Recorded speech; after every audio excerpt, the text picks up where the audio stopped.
จุดชมวิวบนดอยแม่เหาะว่าคือโจะว่าคือโจะเป็นภาษากะเหรี่ยงนะครับว่าคือโจะนี่ดอยอันนี้จุดที่สูงที่สุดเขาจะเห็นถนนหมายเลข108อยู่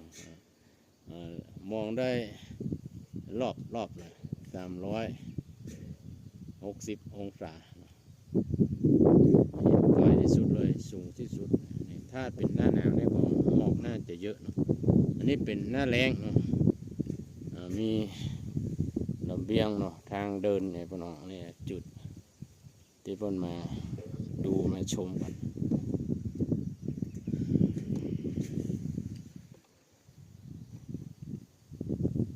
อันนี้สูงมากเลยสูงป่าดอยนั่นเห็นที่ว่างๆสีเทาๆก็คือที่ห้อยที่สวน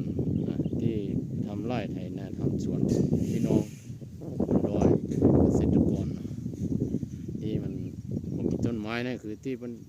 ห่างแล้วเพื่อนจะปลูกข้าวเนาะปลูกข้าวไร่เขาสวนปลูกข้าวโพดกันเนาะดอยก็สุดหูสุดตา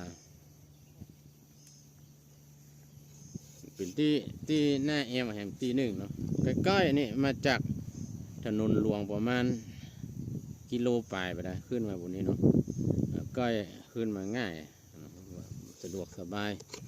แต่เป็นวิวธรรมชาติที่งดงามโดยเฉพาะหน้าหนาวที่ฤดูการท่องเที่ยว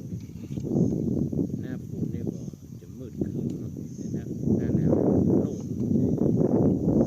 สะดวกสบายพี่น้องแม่เสลียงหรือว่า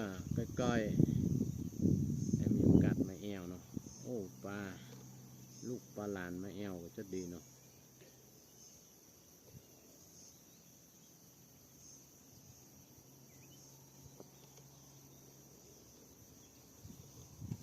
วิวมันงามเนาะวิวงามดีวิวดอย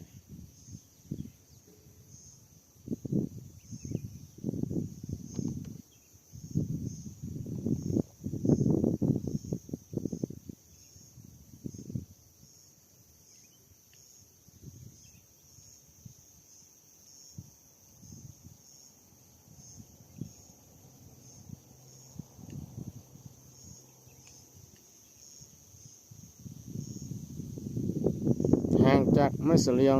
20 กิโลเมตร